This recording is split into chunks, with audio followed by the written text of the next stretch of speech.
Hi, my name's Brony Edwards. I'm the CEO of Roses in the Ocean.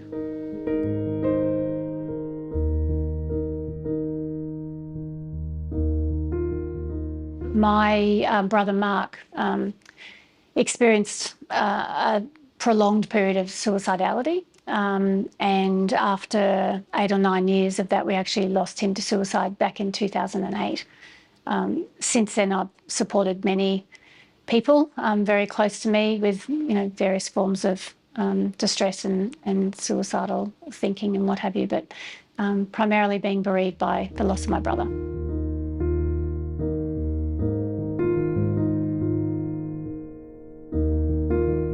Well, Rose in the Ocean came about as a result of losing my brother.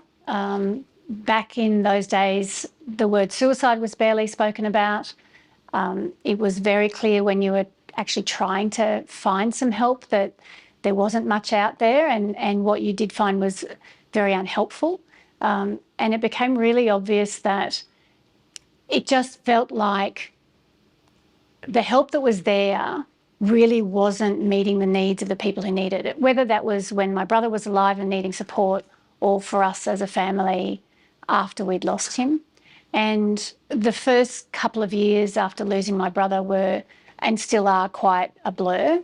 But there was just that fire in the belly that sort of came at that 2-year mark to think, we actually need to change this. So whilst I didn't even know what the term lived experience meant, and certainly wouldn't have envisaged what Rose in the Ocean is today, what was driving establishing the organisation was we had to find a way where suicide prevention was informed by people with lived experience. So those who were experiencing suicidal thoughts, it just made complete sense that they needed to be the ones who were informing what help they needed. What did that look like? What did it feel like? How did we actually meet their needs? For people who are bereaved, the same thing.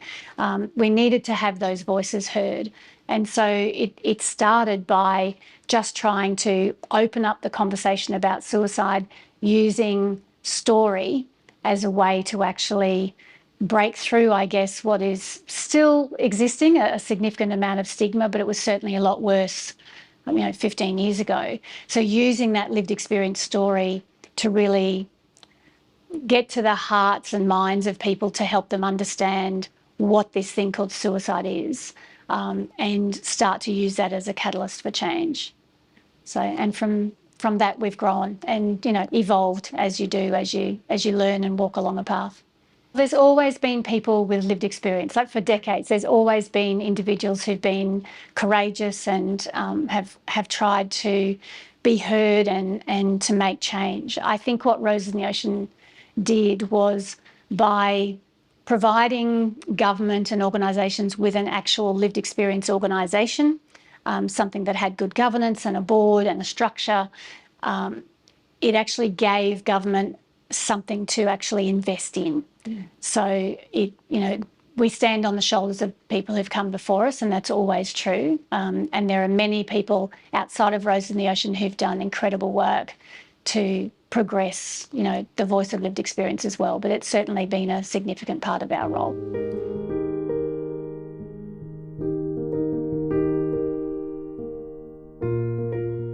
Our vision is that every person in community has access to suicide prevention services that are informed by or led by people with lived experience. So we're really looking for that across the board, deep understanding from a lived experience perspective that's informing how people are receiving support. And our purpose is simple.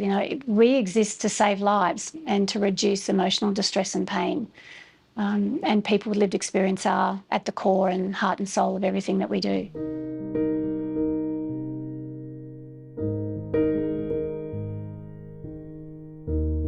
We actually have a really broad remit of things that we do. But I mentioned before the heart and soul, that is the people with lived experience. So always we have focused on building the capacity of people with a lived experience, helping them to find their words, helping them to understand what their lived experience is and means, and what's really important to them, because everyone's lived experience is unique and valuable, and every person will have specific components that they've learnt, lessons, insights, wisdom, that they may want to actually utilise, I guess, to improve things for others. So it's about how do we build that capacity of what has become a very strong lived experience workforce in the country.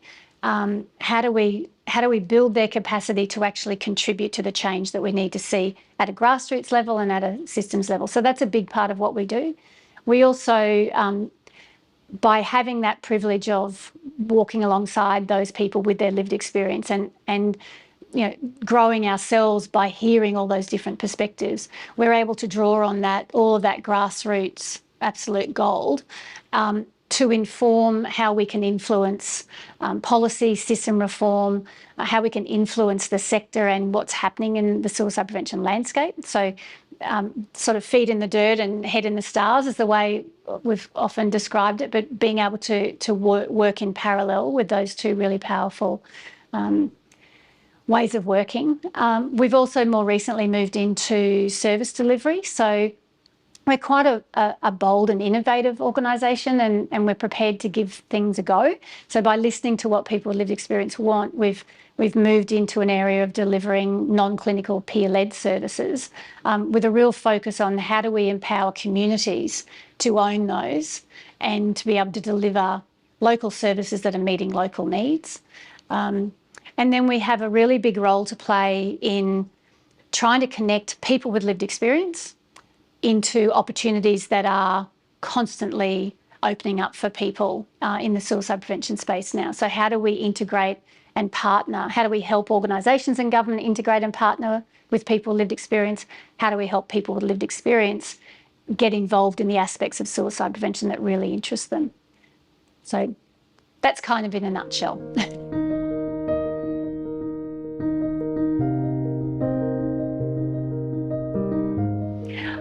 I think the most important thing, just to reiterate here, is that whilst Rose in the Ocean's had a really significant role to play, there are always those who've come before us and there's always other people around us. So, but we have absolutely had a significant role to play in really bringing the voice of lived experience to be something that is now recognised as absolutely integral to suicide prevention. It is deemed in across a whole range of national policy platforms that lived experience must be central to everything that happens in suicide prevention now.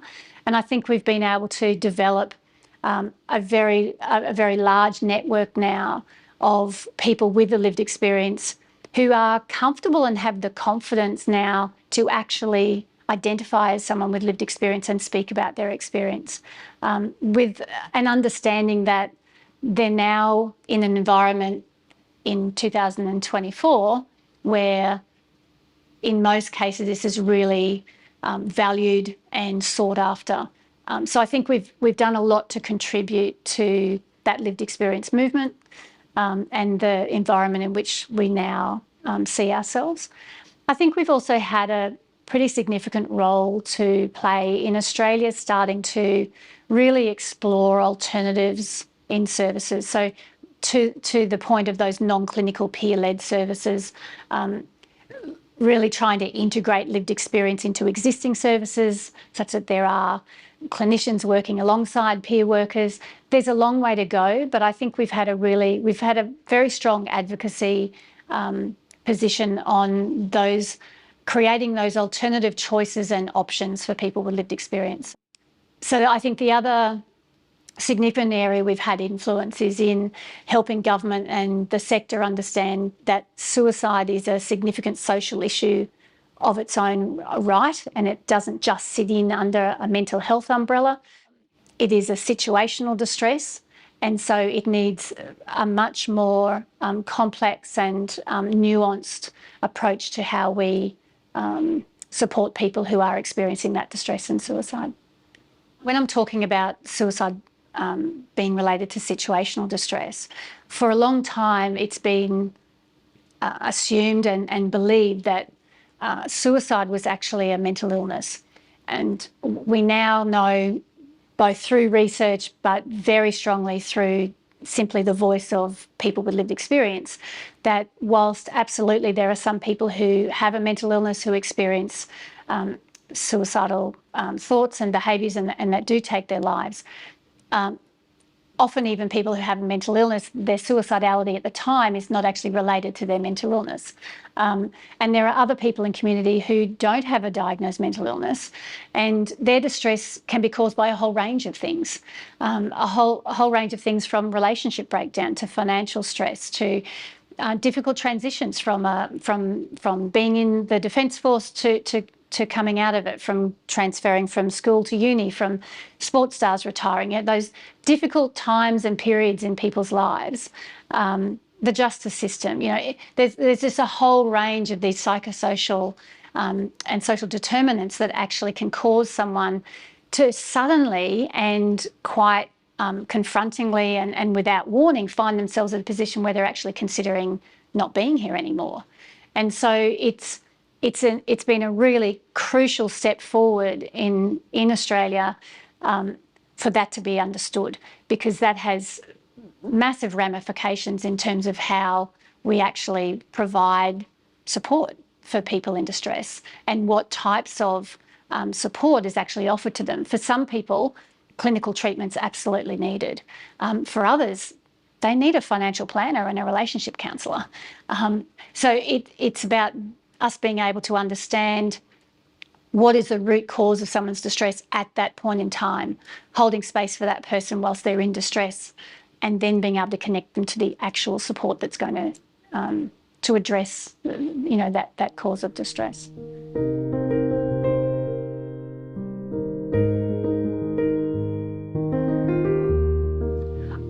I think it's a really interesting time for Roses in the Ocean now.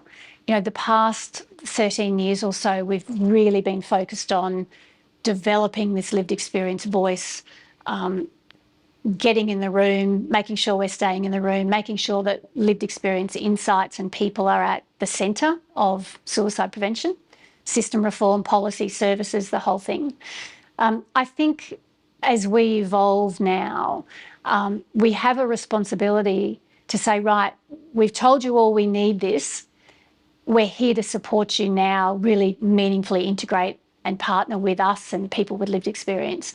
And how do we help and be a really collaborative partner to government and sector and community as they embrace people with lived experience and the insights and that wisdom?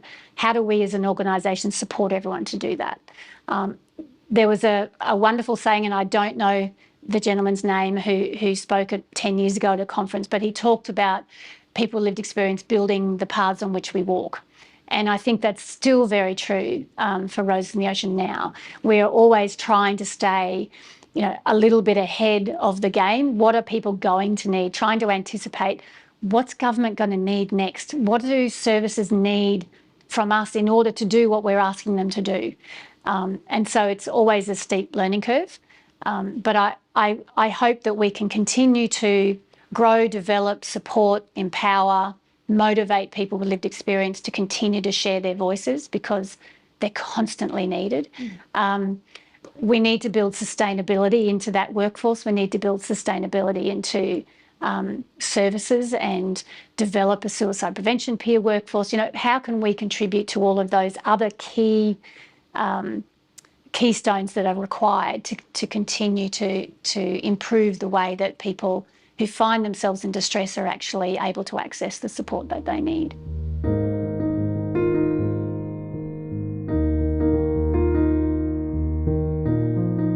Roses in the Ocean supports people with lived experience of suicide in a number of ways. Right at the beginning, we've taken on a role of trying to build the capacity of people to literally, as I said, find their voice, find what their key messages are, and just sort of dip their toe into what does this thing called suicide prevention mean from my lived experience perspective. So lots of training, capacity building. But along with that comes mentoring. How do we help people build their confidence? How do we help them find the specific pathway that they'd like to take their lived experience? Some people might work in policy, for example, in their day-to-day life, and they also have a lived experience. How do they channel that together. How do we help people who are really interested in research, evaluation and data bring their lived experience to that sort of field? There are people who want to be peer workers. There are people who want to deliver services in community. There are other people who don't want to do any of that, but they want to just understand their own lived experience and to be able to have a meaningful conversation with a close friend. So the range of how we support people with lived experience is really quite broad. And what we're always trying to do is continue to listen to what people are wanting and be able to provide something that meets those individual needs. Because one person having one conversation is just as important as someone else who runs an entire national campaign and has, it's all so incredibly valuable. So we do have in our non-clinical peer-led services, we're obviously helping people on the ground. We have our peer care companion service with volunteer peers who are out there supporting people while they're on wait lists. They're supporting people who need some additional light touch lived experience support whilst they're receiving support from some other services. We're trying to fill in the gaps with that golden thread of lived experience. So our role is to wrap ourselves around those people as well and make sure that we're providing the support that they need in terms of mentoring and co-reflection and communities of practice and what have you, so that we're helping people to be able to sustain what they're wanting to do in whatever they've decided, so, whichever path they've decided to go down.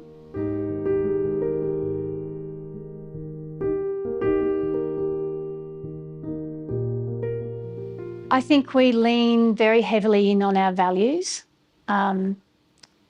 values like connection, humility, collaboration, deep listening, valuing life itself.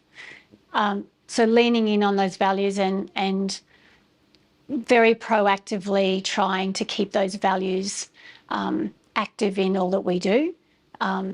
It's not easy all the time, but we strive as an organisation to be true to our values, and we have heart and soul sessions every quarter where we're focused on our values and what do they look like in our actions.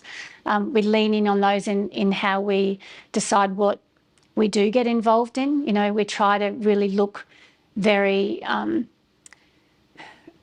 closely at ourselves to say, can we actually really add value to this piece of work? Are we the right people to be doing this? Is this collaborative and inclusive? Do we have a space here, or should we be stepping back and empowering someone else to do this work? Once again, there's lots to learn and lots more for us to do better, but these are the sorts of things that we actively try to do and strive for all the time. And just always remembering that our heart and soul are people with lived experience. They are the absolute most important people in anything that we do. And having an organisation that is 100% staffed by people with lived experience. So there's no one that works in our organisation or volunteers for our organisation that doesn't have that. And so, that really helps us stay true to ourselves as well. And we try to create different opportunities for ourselves to hear from more people. How do we listen? Try and find different avenues for people. We have our Lend Our Voice platform where people can actually just get online and write to us if that's the way that they want to. We have think tanks, we have lunch and learns, we have all these opportunities for people to come together and for us to listen. And then it's our responsibility to value what we're told and try to do something with that and bring people along for that journey as well. So that's what we try to do.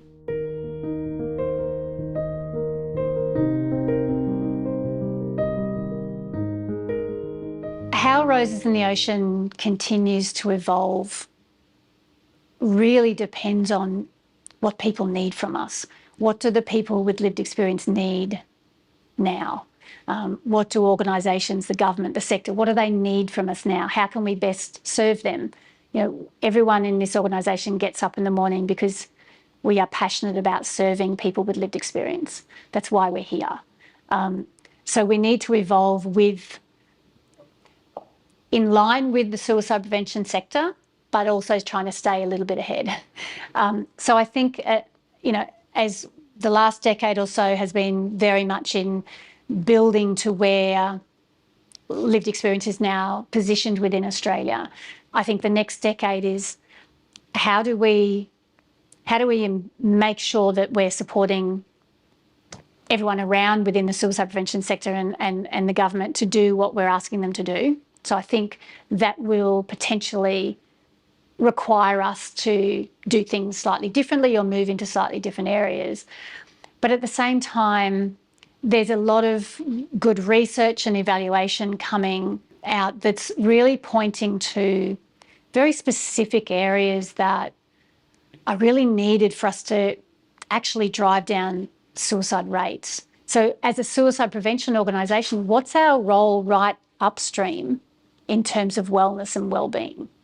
And we need to explore that. So we're coming up to a new strategy in 18 months' time. And so as an organisation and as a board, we need to be looking at that. How can we best serve people with lived experience? How can we best serve all the others to continue to integrate and partner with them? And is there something else that we can be doing to bring down this terrible tragedy of the number of people that we're losing?